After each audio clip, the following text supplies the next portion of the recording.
Hello દોસ્તો, સ્વાગત છે તમારું મારી ગુજરાતી સ્ટોરી ચેનલમાં. તોફાની સામે ઊભેલો માલધારી. સૌરાષ્ટ્રના એક નાનકડા ગામમાં, જ્યાં દૂર સુધી ફેલાયેલા ચરોતર અને પવનમાં હલનચલન કરતા બાવળના વૃક્ષો ગામની ઓળખ હતા, ત્યાં એક વૃદ્ધ માલધારી રહેતો હતો. નામ હતું કાળાભાઈ. ગામમાં બધા તેને પ્રેમથી કાળા દાદા કહીને બોલાવતા. તેની ઉંમર 70 ને પાર હતી, પણ હૃદયમાં હજુ જુવાની જેવી તાકાત હતી. કાળાભાઈનું જીવન તેની ઢોરધણ સાથે જ જોડાયેલું હતું. વહેલી સવારે સૂરજ ઉગે તે પહેલાં જ તે ઉઠી જતો, હાથમાં લાકડી લઈ અને સાથે સફેદ પાગ બાંધી ગાયો ભેંસોને ચરાવવા લઈ જતો. તેની આંખોમાં અનુભવની ચમક હતી અને ચહેરા પર વર્ષોની મહેનતના નિશાન. કાળાભાઈનો એક દીકરો હતો, વિક્રમ. વિક્રમ શહેરમાં નોકરી કરતો અને તેને ગામડાનું જીવન ગમતું નહોતું. તે ઘણીવાર પિતાને કહેતો, બાપુ, હવે તમારી ઉંમર થઈ ગઈ છે. આ ઢોરધણ વેચી નાખો અને મારી સાથે શહેરમાં ચાલો. અહીં શું રાખ્યું છે? પણ કાળાભાઈ હસીને જવાબ આપતા, બેટા, આ ઢોરધણ જ મારી સંપત્તિ જ નથી. આ તો મારું પરિવાર છે. હું તેમને છોડીને કેવી રીતે જઈ શકું? એક દિવસ ગામમાં અચાનક ભારે તોફાન આવ્યું. આકાશમાં કાળા વાદળો ઘેરાયા. વીજળી કડકડવા લાગી. ગાયો અને ભેંસો ચરોતરમાં દૂર ફેલાઈ ગઈ હતી. ગામના લોકો પોતાના ઘરમાં દોડી ગયા. વિક્રમ એ દિવસ ગામમાં જ હતો. તેણે કહ્યું, બાપુ, હવે બહાર જવું ખતરનાક છે. ઢોરને ભૂલી જાઓ, જીવ બચાવો.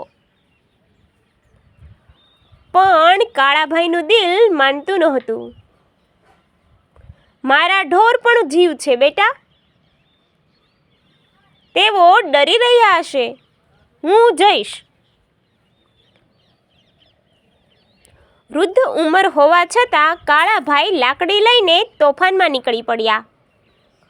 વરસાદ ધોધમાર વરસતો હતો. કાદવમાં પગ સરકતા હતા, પણ તેમનો આત્મવિશ્વાસ મજબૂત હતો. તેઓ એક ઢોરને શોધતા ગયા.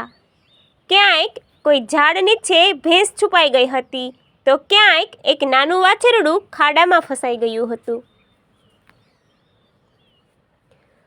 કાળાભાઈએ પોતાની દુઃખ ભૂલીને તે વાછરડાને બહાર કાઢ્યું.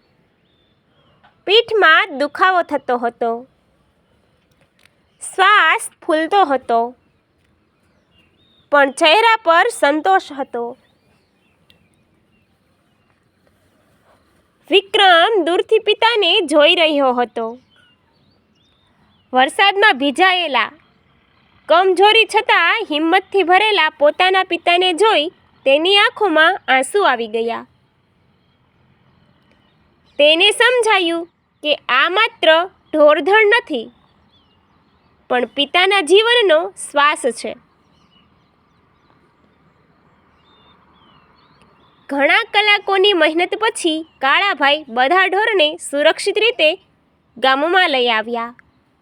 ગામના લોકો ચકિત થઈ ગયા. આ ઉંમરે પણ દાદાની હિંમત જુઓ. તોફાન પછી ગામમાં એક બીજો સંકટ આવ્યું. નજીકના જંગલમાંથી એક ચિત્તો આવી ગયો હતો, જે રાત્રે ઢોર પર હુમલો કરતો. લોકો ભયભીત થઈ ગયા. કાળાભાઈએ ગામવાળાઓને કહ્યું, ડરશો નહીં, આપણે એકતા રાખીશું તો કંઈ નહીં થાય. તેમણે એક યોજના બનાવી. રાત્રે બધા માલધારીઓ સાથે મળી ઢોરને એક જગ્યાએ બાંધી રાખ્યા અને પોતે વોચ રાખવા લાગ્યા.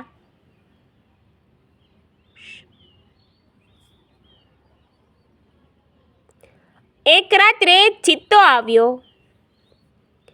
ગામવાળાઓ ગભરાઈ ગયા, પણ કાળાભાઈ શાંત રહ્યા. તેમણે લાકડી જમીન પર જોરથી મારી અને ઊંચા અવાજે બૂમ પાડી. બાકીના લોકો પણ જોડાયા. ચિત્તો ડરીને જંગલમાં પાછો ભાગી ગયો. આ ઘટના પછી ગામમાં કાળાભાઈની ઇજ્જત વધુ વધી ગઈ. વિક્રમને સમજાયું કે વૃદ્ધાવસ્થા કમજોરી નથી, પણ અનુભવનો ખજાનો છે. એક દિવસ વિક્રમ પિતાના પાસે બેઠો અને કહ્યું, બાપુ, હું તમને શહેર લઈ જવા માંગતો હતો, પણ હવે સમજાયું કે ગામને તમારી જરૂર છે. હું પણ હવે ગામમાં રહીને તમારું કામ સંભાળીશ.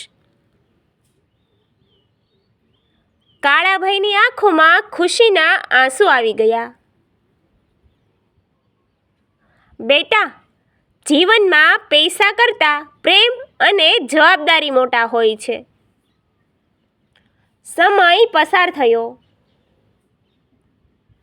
વિક્રમ હવે પિતાની સાથે ચરોતરમાં જતો. ધીમે ધીમે કાળાભાઈએ કામનો ભાર દીકરાને સોંપ્યો. ગામમાં લોકો કહેતા, આ છે સાચો માલધારી, જે પોતાના ઢોરને સંતાન સમાન માને અને ગામ માટે જીવ જોખમમાં મૂકે. એક દિવસ સાંજના સમયે સૂર્યાસ્તના સુવર્ણ રંગ વચ્ચે કાળાભાઈ ચરોતરમાં બેઠા હતા. આસપાસ ગાયો શાંતિથી ચરી રહી હતી.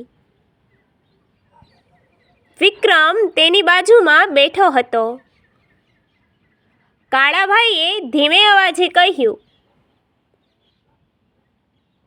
બેટા, જીવનમાં હિંમત, પ્રેમ અને સચ્ચાઈ રાખશો તો ક્યારેય હારશો નહીં. તે દિવસે વિક્રમને સાચો વારસો મળ્યો. સંપત્તિ નહીં, પણ સંસ્કાર અને હિંમત. કાળાભાઈનું નામ વર્ષો સુધી ગામમાં ગુંજતું રહ્યું. લોકો પોતાના બાળકોને તેમની કથા કહીને સમજાવતા કે વૃદ્ધ ઉંમર શરીરની હોય છે, મનની નહીં.